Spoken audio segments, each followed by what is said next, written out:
thank you so much for stopping by. My name is Lauren Jean, and I am so excited for this video because I think everyone just loves this video to like, one, get a taste for each other's book preferences and tastes, and also just to like hear about your reading life so far this year. I will leave the list of questions that I am using down below in the description in case you want to do this video. I've also added a couple of questions of my own because I was just thinking about it and I'm like, I want to talk about these things, so I will leave those included in the list. But let's get started with the first question, which is the best book of 2024 so far. And I have to say, Pride and Prejudice by Jane Austen. This book was so good. Like, so good. I had read part of Emma before. Maybe it was just the time of my life. I just wasn't really feeling it, I guess. But reading Pride and Prejudice really had me so engaged. Jane Austen is hilarious. I love her witty comments and the way she writes her characters. I really liked learning about how she really changed literature forever and for everyone. The way she wrote her narrative, even the fact that this is a novel. That was like unheard of before Jane Austen. So I am just so in love with this book. I tabbed it up, I highlighted it. So this also is like 2-in-1 question because I think this is my prettiest book that I've bought. Either this one or Anne of Green Gables. They're made by the same people, so it's basically the same, but this one is so pretty also. Like, I cannot. I love them together. They fit so nicely with my Little Women edition that I have in this Puffin' and Bloom. The best sequel that I have read this year, and the only sequel that I've read, but it was really good, is If I'm Found by Terry Blackstock. This is the second book in the If I Run series, and if you don't know about this, it's a Christian suspense, romantic suspense, slow burn romance, by the way, but it's so good. It's following a woman named Casey, and she is on the run because she is pinned for murdering one of her friends, even though she didn't do it. She's afraid that the people who are trying to pin it on her are actually corrupt law enforcement. She just has to run because she knows that she's gonna get pinned for it, even though she didn't do it. It's so good. The faith content of these books is legit some of my favorite of all time. It's so genuine and real and good, and I love following Casey on her faith journey. It's so good. Okay, I haven't picked up the third one yet, but I'm really excited to do that soon. Okay, new releases that I haven't picked up yet, but I want to.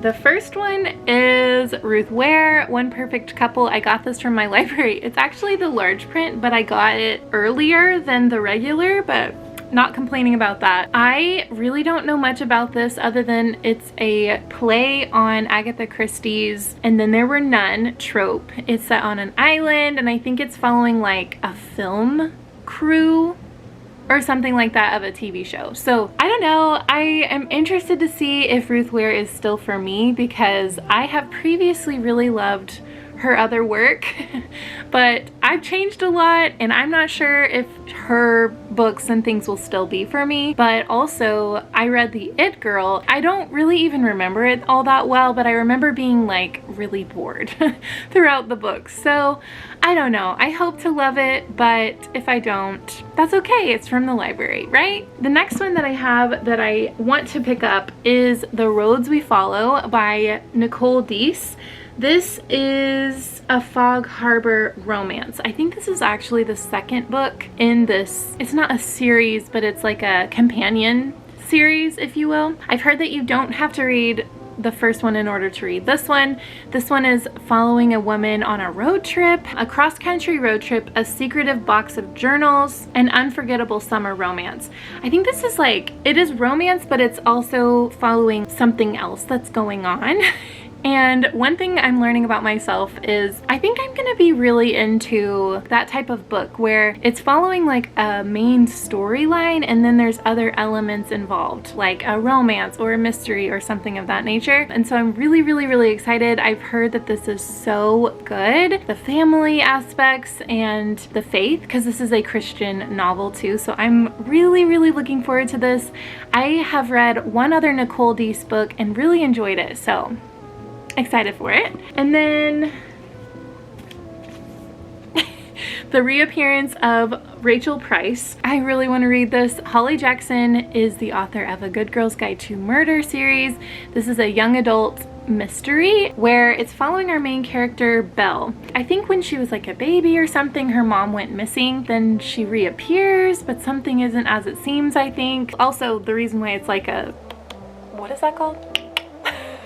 Time marker? I don't know what these are called, but it's following a film crew as they're doing a documentary on Rachel Price. I've heard really good things about it. I love Holly Jackson. I'm just really excited to get to it. The last one that I thought of and I really want to read is A Cyclist's Guide to Crime and Croissants by Anne Claire. I have previously really loved Anne Claire's Dead and Gondola book. I'm so excited about this because my friend Emily read this and loved it. It's different from her other mystery series, but I'm pretty sure it's a cozy mystery and I am here for it. From what I remember about it, it's set in Tuscany or something of that nature, solving murders. You know, I have two most anticipated releases for the second half of the year, and technically, you know, this is after half the year is over right now, but only by barely. The first one that I have is The Summer of Yes by Courtney Walsh, and if you can't tell, I did start it and I am loving this book, you guys. Like, so much. I love it. So it's following a woman named Kelsey. She is a workaholic. She works and works and works and works. You know this at the very beginning. She gets into a car accident where she almost dies and wakes up in the hospital next to a curmudgeonly older lady who is also like a famous woman. She kind of has an existential, whatever, you know what I mean. She has one of those crises and decides to make this summer a summer of saying yes. And so she takes off time from work because she like never has taken time off at all. She's kind of like, why am I working so hard and missing my life? And like coming back to who she really wants to be. I haven't gotten to this part, but she ends up dragging that older curmudgeonly lady into her summer of yes. I can't. Like, this cover also is giving Thelma and Louise. If you know, you know, but not dark Thelma and Louise feels in this book. It's very much like positive and just refocusing what matters in your life, and I love it. And I'm so excited to continue on. The next one that has not come out yet is We Solve Murders by Richard Osman. I love the Thursday Murder Club. You guys know this. This is a new series that he's doing. I don't want to know too much about this going into it, but what I know about it is it's following, I think, a daughter-in-law and a father-in-law, and they team up to solve murders. They end up like jet-setting around the world to solve crimes. And it's Richard Osman, so I don't need to know much more than that, but I'm really excited for it.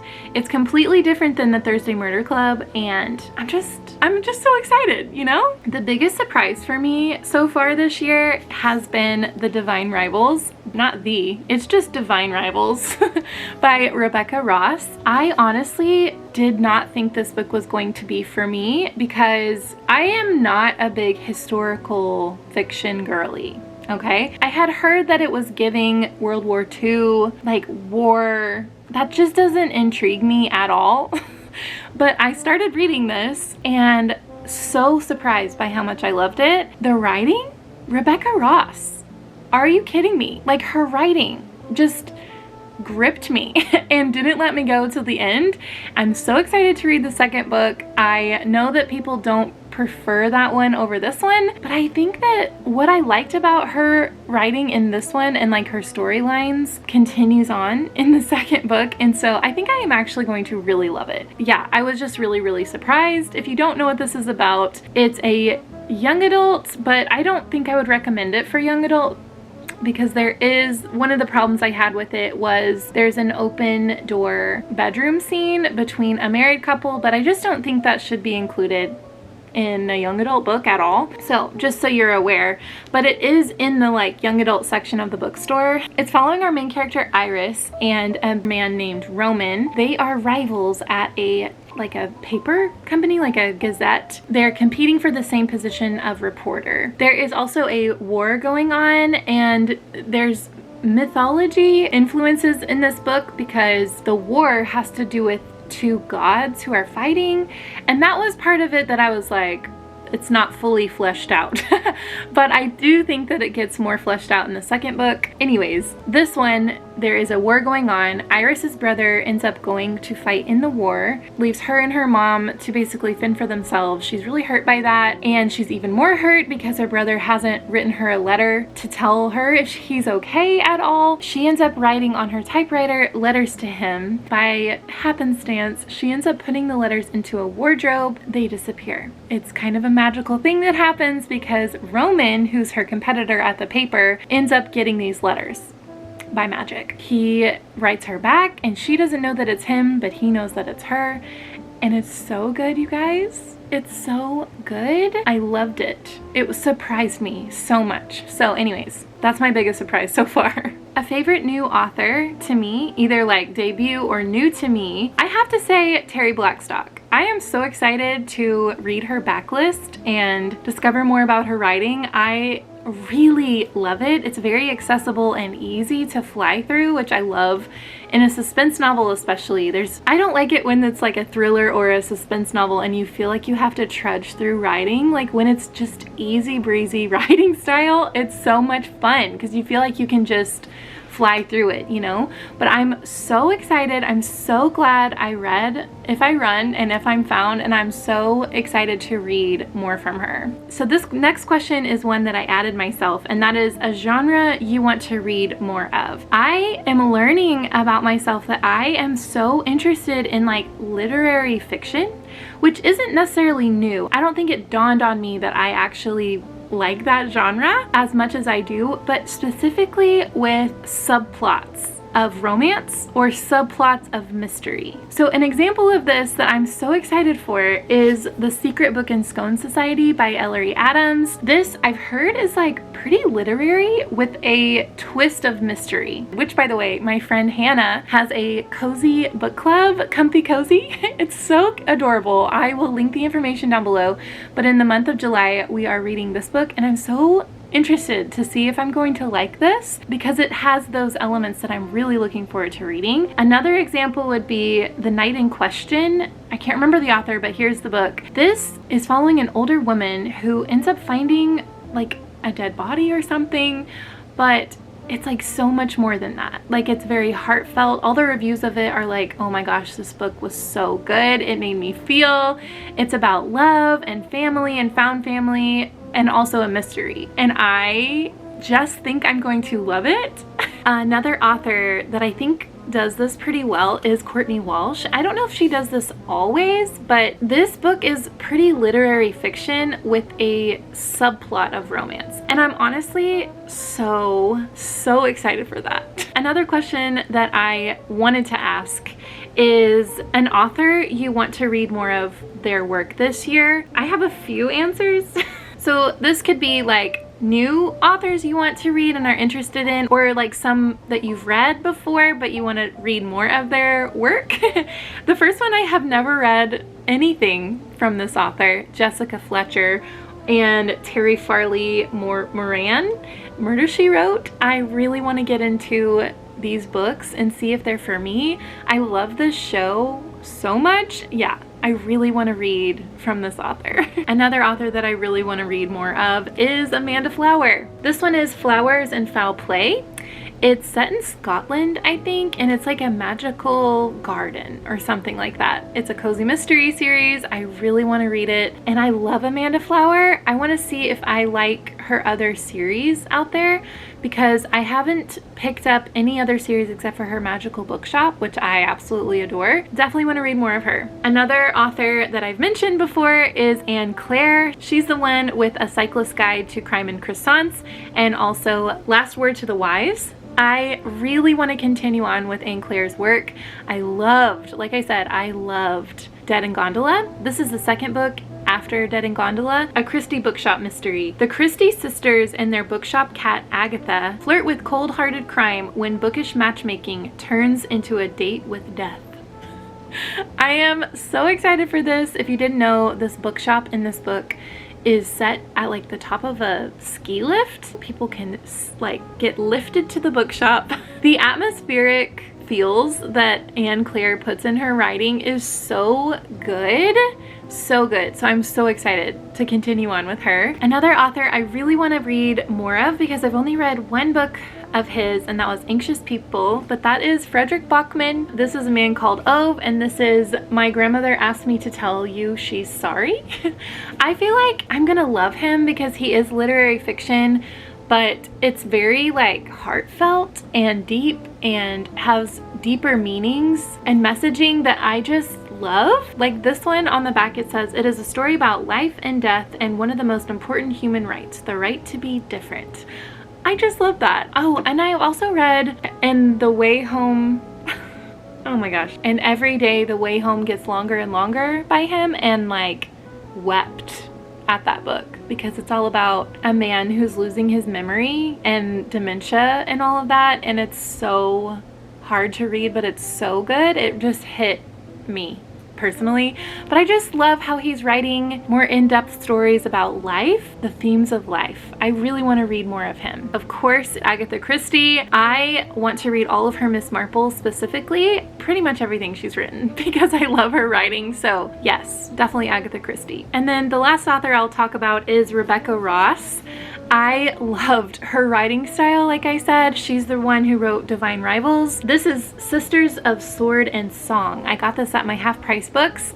I'm just so interested in her writing because it was just beautiful. It sucked me in and I can't wait to venture more into her backlist. The next question is a book that made you cry, and so far this year I have not cried, which I think is really interesting. I haven't read too many books this year actually, which I love because I'm just taking my time with reading. I'm reading when I can and not putting pressure on myself to read a certain number of books this year. But I do think that this book might make me cry. I just have a feeling it's going to. Along with Frederick Bachman, I feel like, yeah, these authors are probably going to make me cry, but I haven't cried yet. A book that made me happy is Crime and Poetry by Amanda Flower. I love this book so much. It was actually my first cozy mystery since early 2023, and I just loved it so much. It was such a comfort read. It just felt so fun and good to get back into a cozy mystery, and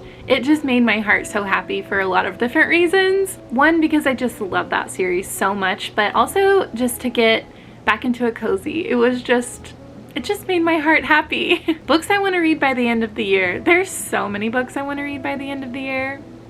A lot of them I have mentioned, but I'll add two more. And that is These Silent Woods by Kimmy Cunningham Grant. My friend Bethany has read this book and raves about it. This was her favorite book of 2023. This is a Christian author, but not a Christian book. It's like a thriller, but there's deeper themes, Bethany said, of like redemption and grace and forgiveness and like a more powerful message than just a thriller. But also the premise sounds so interesting. It says no electricity, no family, no connection to the outside world. There's a father and a daughter who live in this very isolated cabin, and there's a person who brings them supplies for a whole year, but that person doesn't show up one year, and so they have to figure out how to survive. The daughter starts asking questions, I think, of like, why are we out here? What's really going on? It's like she's old enough to be thinking like, why are we so isolated? So I'm very intrigued. The next one that I really want to read is Anne of Green Gables by L.M. Montgomery. I think I'm going to just love this book so much. So yeah, if you don't know, Anne with an E, she is a little girl that gets adopted only by mistake.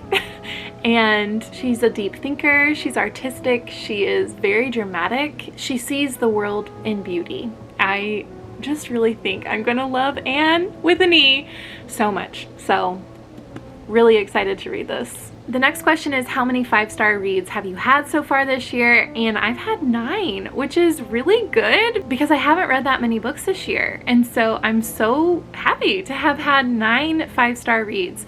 Some of them are nonfiction and some of them are fiction, but regardless, I love it. The next question is books I want to reread, and I have one that I would love to reread. I don't know if it'll actually happen by the end of the year, but I would really love to read this series again, A Voice in the Wind by Francine Rivers. Francine Rivers and this book, this series is so good. A young slave girl clings to her faith in the living God for deliverance from the forces of decadent Rome. It's following a young Jewish slave girl who gets enslaved by Rome basically. She gets put in this Roman family and it's like the time of the gladiators and all of that. Oh my gosh. You guys, it's so good. Talking about it makes me want to read it right now. So I do think I probably will try to read it before the end of the year. It's so good. Next is a book I enjoyed with mixed reviews, and that is Invisible by Lorena McCourtney. This is a cozy mystery. It's a Christian cozy mystery. And if you saw my vlog, I read some of the 1-star reviews at the very end and it was hilarious, like so funny. Some people hated this book. But I honestly just loved it. I loved Ivy. She's a feisty senior sleuth and I loved the Christian themes. It was just so fun. I had a really good time and I really want to continue on in the series. Okay, last question is 5-star predictions for the rest of the year, and I have a few. I know I already started this book and I keep talking about it, but I literally feel like I'm going to absolutely love it. That's The Summer of Yes by Courtney Walsh. I also think I'm going to absolutely love Tress of the Emerald Sea by Brandon Sanderson. I started reading just the first couple chapters in this and I don't know, but I just feel like I'm going to love it. It's like very cozy fantasy, weird. There's some weird elements in this, but fun. Like, I just think I'm gonna love it. Another one I think I'm going to give 5 stars is Tea and Treachery by Vicky Delaney. I'm so ready to read this book.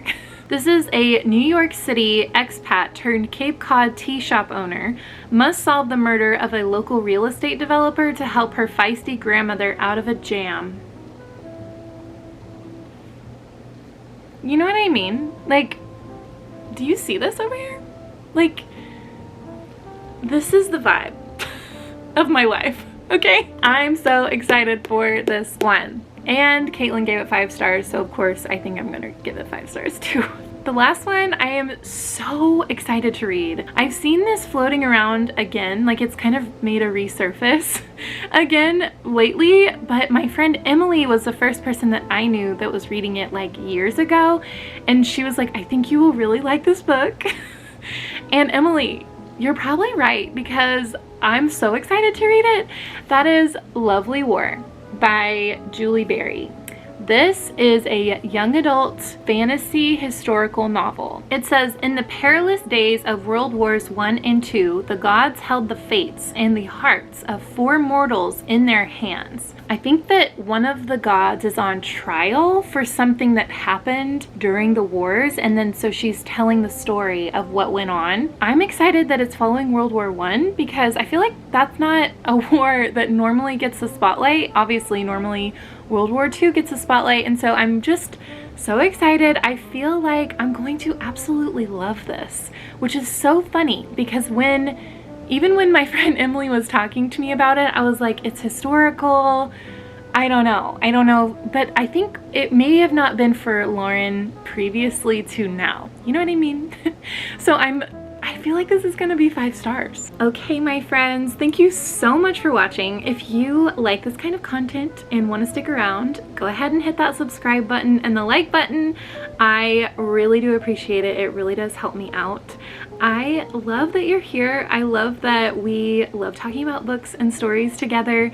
I feel like there's so much depth and conversations that can be had because of stories. That's one of my favorite things of life, is talking about deeper things based on the stories that we read. I think there's always something to learn. So I'm so happy you're here. Thank you for watching if you've made it to this point. And I just want to pray that today, if you don't know Jesus, that he would reveal himself to you, that you would know him in the way that he wants himself to be known, that you would follow him, and that he would change your life in the best way. He is the best thing that's ever happened to me, ever, and I hope that you get to experience that as well. But until next time, my friends, I will see you in my next one. Bye!